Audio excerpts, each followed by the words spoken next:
It's now Saturday, and tomorrow afternoon about 3:20 I get on a plane from Jersey Airport and head over to Heathrow, have a night in Heathrow, hopefully have a nice run around that park just near the airport hotel that I ran around before, and sort of get myself ready for a 16-hour flight from Heathrow. I'm just having a direct flight to Darwin. I think that's probably going to be better than 24 hours stopping in places, because, you know, I can just, well, have a few drinks, sleep for a fair bit of time, and then exercise every couple of hours up and down. This is my room. I'll just turn it around. So this is my hotel room in the Grand Hotel in Jersey. It's pretty ordinary, but it's also very nice. I've been able to spread myself out. I've just tied it up slightly because I don't normally bother getting to do the rooms every day. And that's my view out over the beach and the park.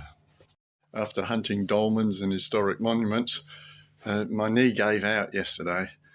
Just I was walking, before I went down the cave, before I went down that cliff, it was like hurting just from excess walk. So I haven't gone for a run today, and that's my excuse not to walk out to Seymour Tower and chase the tide out and back, because I just think I'm better off not walking that distance, to go somewhere, well, not particularly special, since I've done so many others. And the plan today is to go back to where my old house used to be and all my old little playgrounds, and maybe get up to my secondary school, the grammar school up there at Holyer, and certainly get down to St Clements Primary School, down the street I used to walk to school at. So that's where I'm off to today. You may remember me saying that the old inner harbour was high and dry at low tide, which is why they built the new ones. And so this is the old inner harbour. You see the water through there in the new outer one. So this is the Florence Boot playing fields. I was scarred for life here, literally, I think. I first came here, we used to come to play soccer here from St Clements Primary School, which is not far down the road.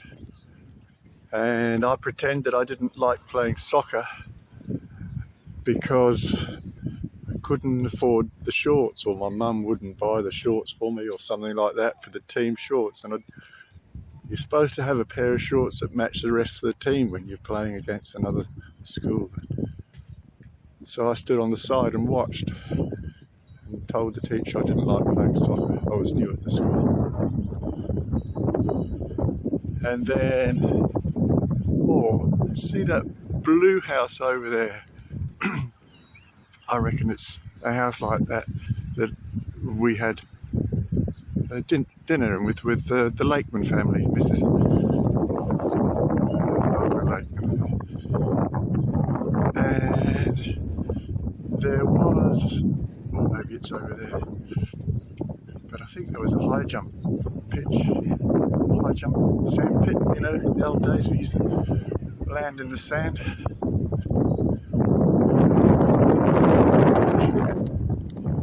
State interstate competition when I was at high school.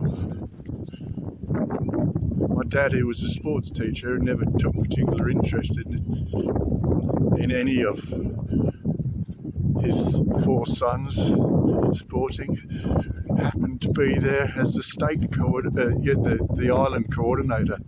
Saw me jumping off in the finals. First time ever he mentioned he thought I'd doing okay at it. And then certainly over this side, on a school sports day again, there was a cricket ball throwing, who could throw the ball the furthest, and I had my back turned to it, got hit fair on the head with a cricket ball. Wasn't fun.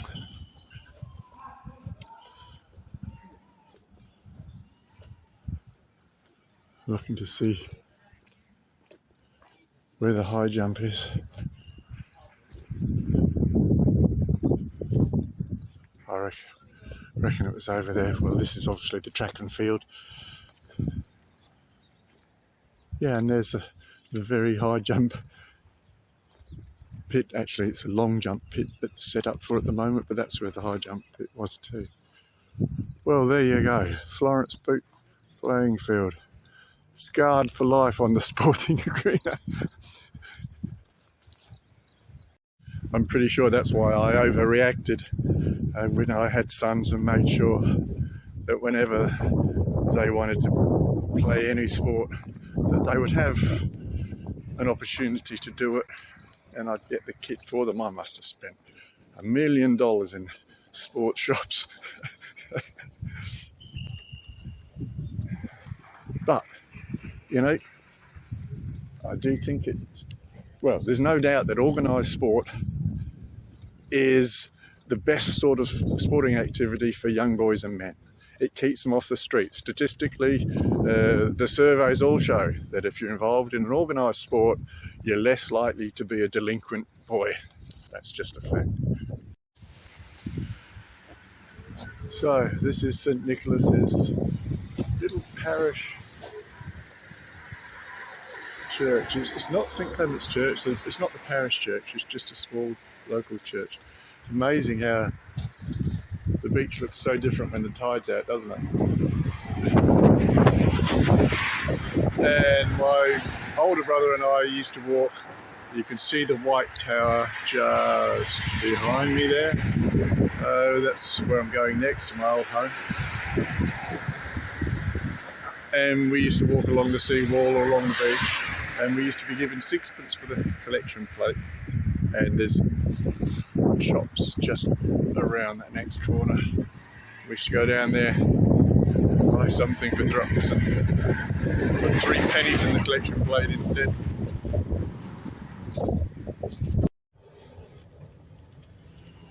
That house there, ooh.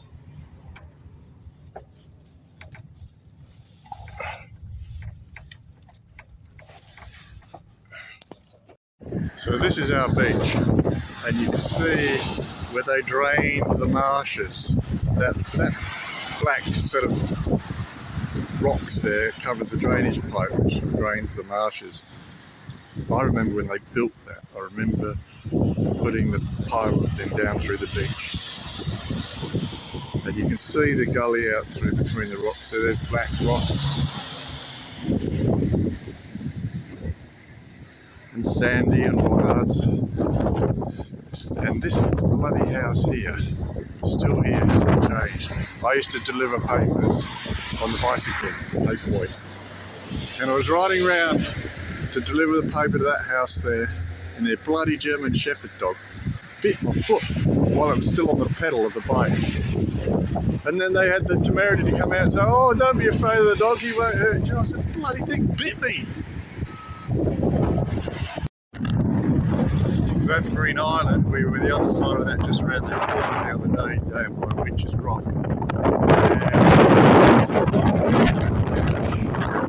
that's where the drainage of the marshes was put in. I was going to say that it was put in 1965 or something like that.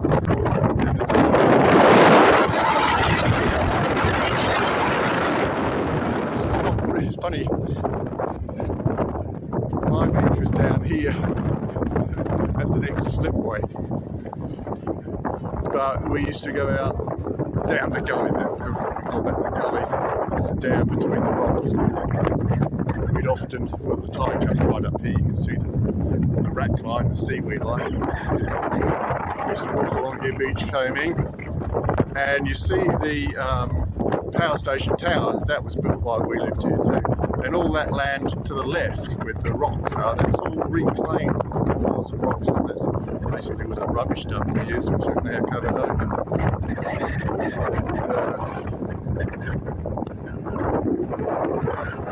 There's a rock there called Black Rock. If you're very brave, you can swim out to it at high tide, or occasionally you go out there on a nice summer's day and stay there waiting to surround, just swim from the rock most of the day and wait for the tide to go down again. Anyway. See the white tower up here. This is the way here. This is the mast. This is a seawall built by the mostly Polish slave labour prison of war. So, you know, we were brought up with all this terrible, terrible history. These people were treated, and read books, learned about the liberation, how when they died sometimes, if they fell in, well, they'd just be concreted over.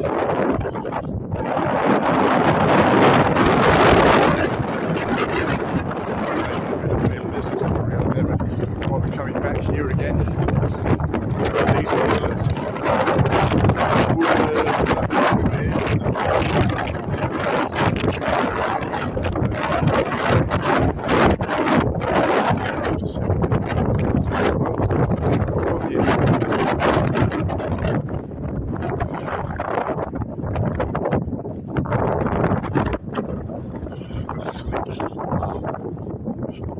I used to spend a lot of time here.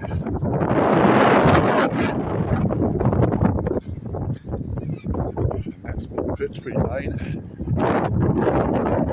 It's cool.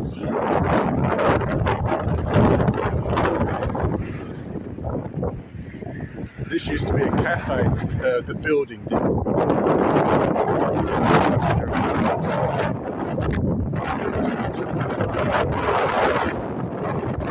Around on the ledge in front of those windows, and the storm used to shout and scream at us. And then we used to obviously jump off the wall onto the sand.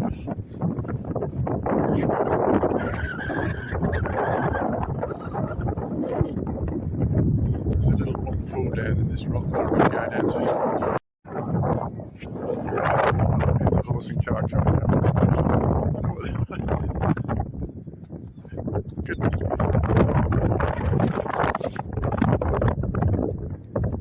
That's interesting, isn't it?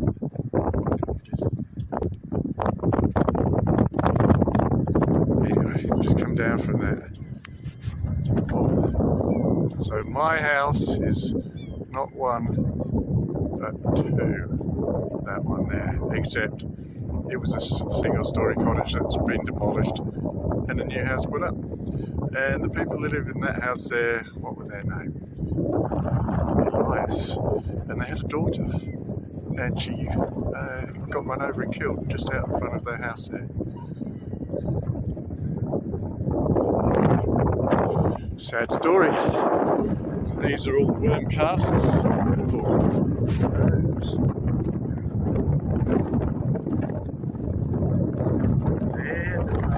Razorfish. And the razorfish jumped up. I was never very good at that, so we see all the worm casts. We used to dig ragworms, we call it.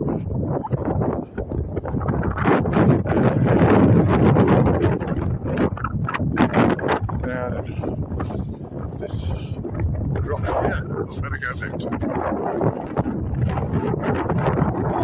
this rock's called Sandy. I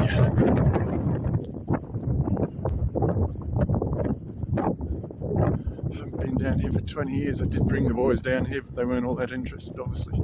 They hadn't been brought up here. And that one's called Waterhouse.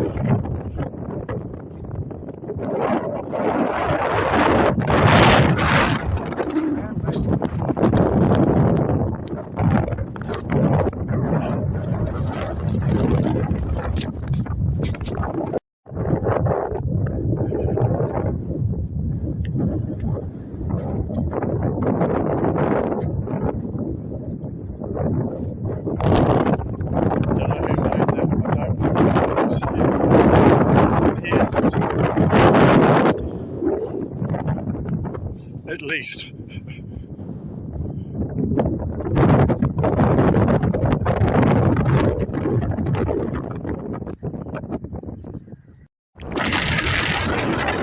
rite of passage to jump off that seawall. At times the sand would collect a fair bit higher. At times the sand would virtually disappear and there'd be all stones and rubble amongst the stones. You'd find coins that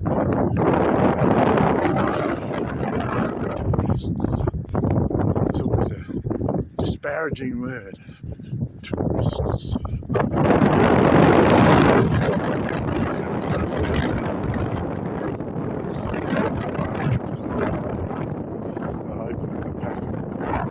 Put it on the step exactly where I thought someone was doing.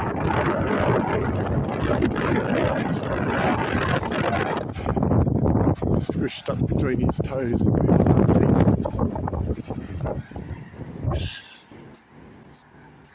Beautiful put through. There was a set of stables on the corner with mews above. This was Hodge's store. And that little double thing there opened at the top and they'd serve you.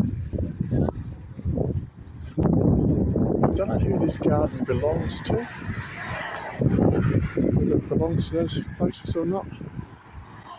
And then it's now called La Playa. Well, that house was Cleator when I lived there.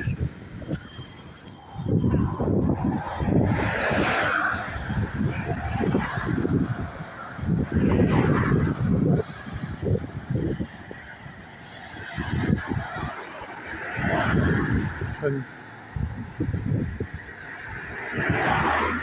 that was our backyard. My dad used to grow veggies. This is where just by that white post there was where the little girl got killed. I nearly did it myself.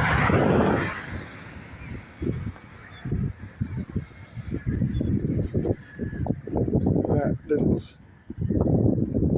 bird bathy thing that was there. See how the garden's split in two? This front part actually belongs to that house. You don't use it. And then this laneway goes through here. But they always did have that blocked off.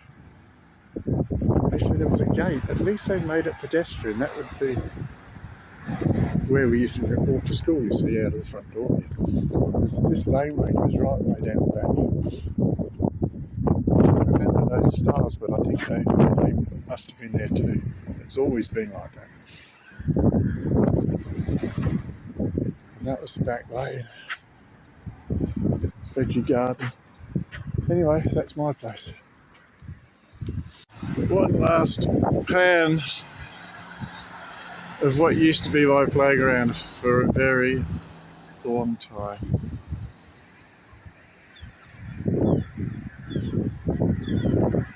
Water'd rush up that gully. The tide's on its way in now.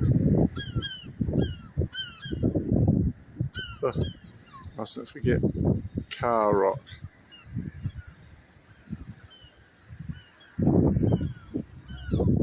When the tide comes in around Car Rock, it leaves Car Rock high, it's dry, so it looks even more like a car.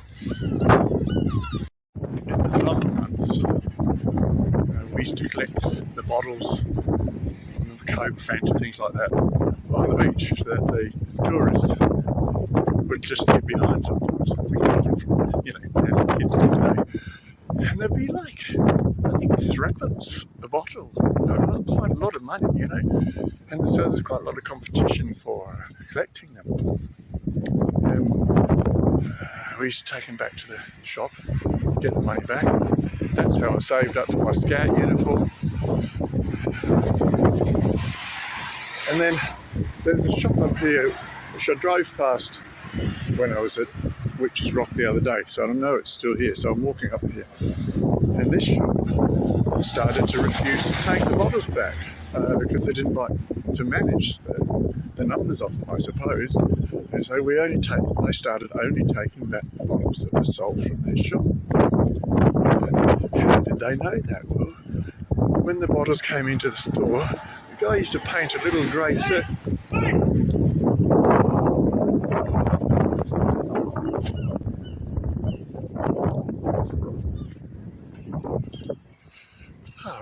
happy cyclists. They're the same breed all over the world, aren't they?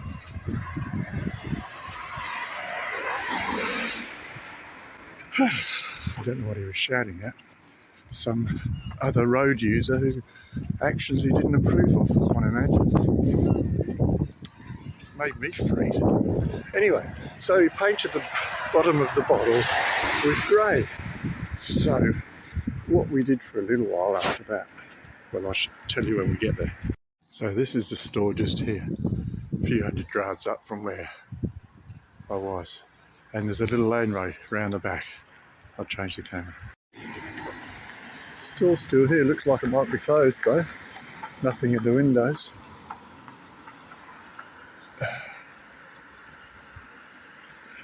And that fence wasn't there, although they used to keep the bottles around the back. So one of us would go into, one of the gang would go in there and keep them distracted. Well, it was somebody's turn to be the one that nicked a few bottles and then come round and give them back and get a bottle back. They were sus about us, but never got caught. And it wasn't much fun when it was your turn to go and get the bottles. Just past a house called Nan's Den, Nansden. It doesn't mean anything to me except the name, Nan. Down More Pintry Lane where I'm going next, which is a route onto school, and also down to the marshes, which were subsequently drained, where we used to play in the marshes, gathering newts. And well, there are no poisonous snakes on the island of Jersey. They're grass snakes and slow worms, but they're nothing venomous. And so we used to collect all sorts of wild animals down there. Hedgehogs too, I think. Anyway, there was an old lady called Nan. She's dead now, buried in St Clements Parish Church Cemetery. I might go and have a look. And she used to get ITV, independent television. You used to have to pay for it in those days. Rediffusion, it was called. And so we as kids, how old would I have been? Somewhere from 6 to 12 or 13, I suppose. And we used to go down there and keep her company, maybe make her a cup of tea, and watch the cartoons on the television, or the kids, because we didn't have that at home. We only had the BBC service and didn't pay for the independent television. Anyway, that takes me back. I bought a box of chocolates with some of my money that I'd saved one year. Quite chilly out there today. Just got back in the car from the shop. The bottles return shop. Used to spend hours and hours out here, and I'm just sort of reminiscing. My dad used to run a summer business for a few years with they're like catamaran floats. Charged so much per hour because we used to play on them and take them right out through the rocks, because this is the sort of time, if you can carry one down to the gully now,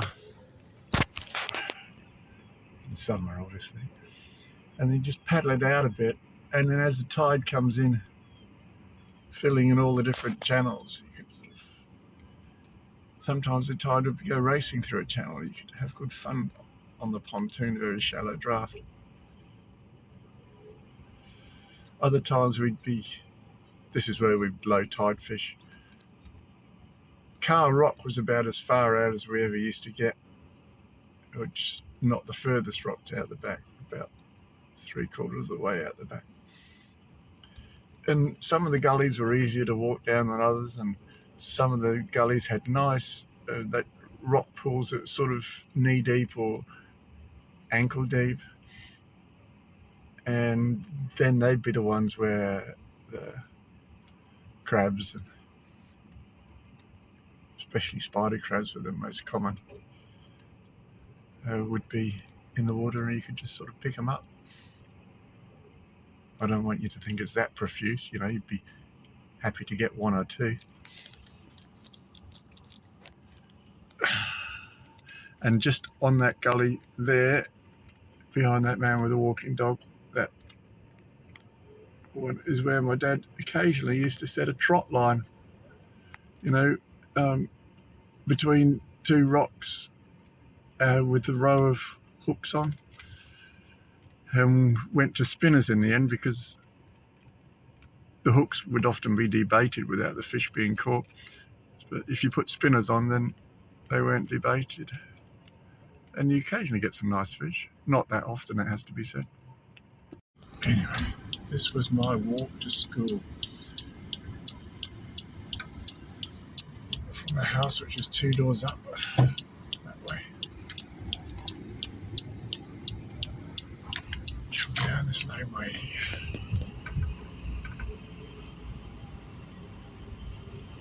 Now then, one of these was Nan's place. Another one was Barry and Trevor. A bunch of my mates used to live back there. The Horton boys. This was a new estate that was built. All of these houses were not here. They were tomato fields. None of them, yeah, all tomato fields. And there was a person we used to call Old Ma Gerling. She must have had some sort of grazing rights because she used to move her cows. The cows were horned Jersey cows. She has. Okay, so this is more like what it was like all the way down. No entry except cycles. Are you kidding me?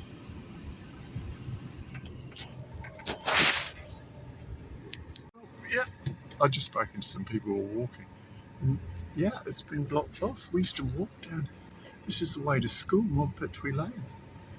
Now, I am nevertheless going to drive down till you can't get any further.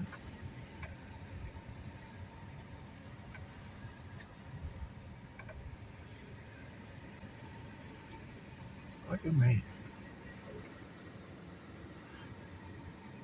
That next paddock ahead there used to be used for growing cabbages and cauliflowers and stuff like that. And I used to pretend to fall over and grab a couple of the seedlings out and take them home and grow them in my own veggie patch.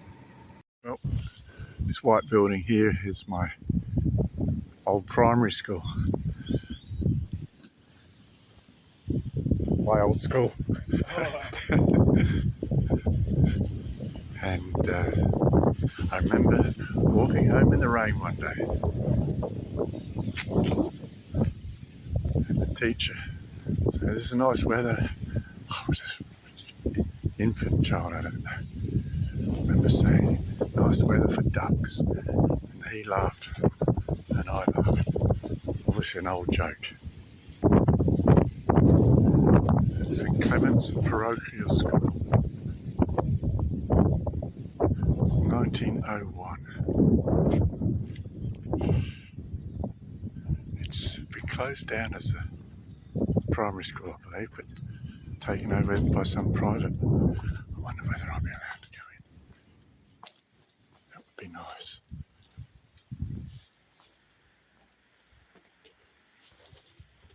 God, that takes me back. It would be nice to get in. Doesn't seem to be any kids around.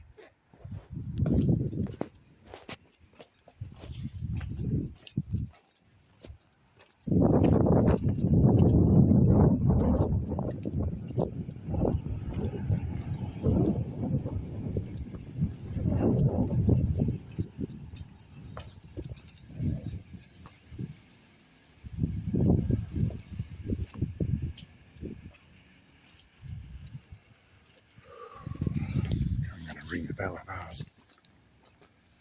Oh, yeah, I can wander around the back, get to the playground this way. I think this gate all used to be locked.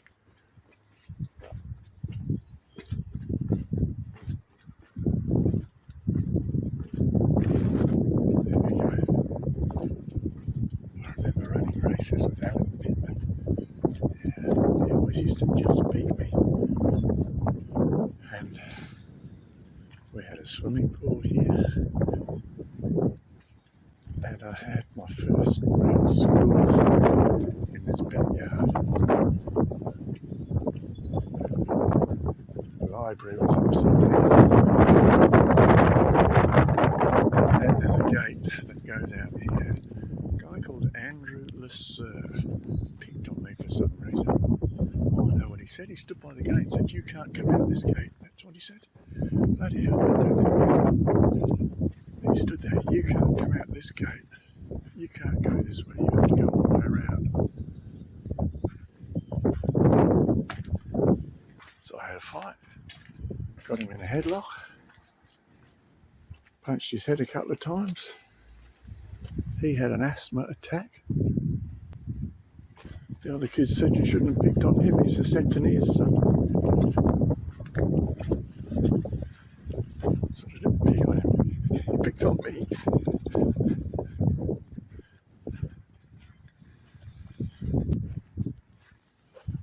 But I did ring the bell. It looks like, oh, it's Saturday. It's Saturday.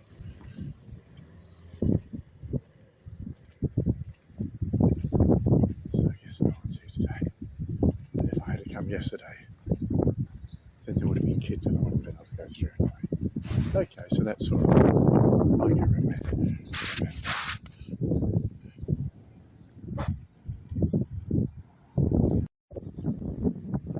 That room at the end was my classroom at one stage.